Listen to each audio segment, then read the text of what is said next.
Այն մարդիկ, ովքեր ապրում են Սյունիքում,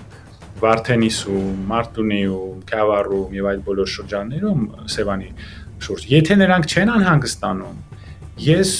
այլևս որևէ ասելու բան չունեմ, եթե դուք ուզում եք ընդունեք, որ հարևան երկրի ղեկավարը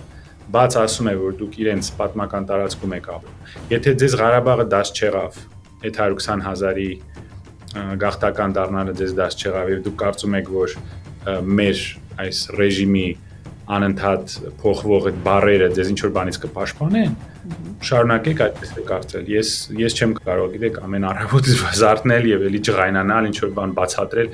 Դուք կարծում եք, որ նորմալ է, որ Ադրբեջանի եւ նշանակում է նաեւ Թուրքիայի համար Սևանը դա մեր տարածքը չէ եւ 100,000-ավոր ադրբեջանցիներ պետք է հետ գան։ Սա պաշտոնական ծրագիր է։ Նրանք Եվրոպայում, ոչ թե Ադրբեջանում, այլ Եվրոպայում ունեն տարբեր կոնֆերանսներ են հավաքում, exposition, չգիտեմ հայերեն չեմ կարող նշել, տարբեր ցուցահանդեսներ են կազմակերպում Եվրոպայում, ոչ թե Ադրբեջանում, այլ Եվրոպայում։ Դա ներքին լսարան չի։ Հայաստանի ադրբեջանցիների կազմակերպության ղեկավարը դա Ալիևի քաղաքական կուսակցության անդամ է, Միլի Մեջլիսի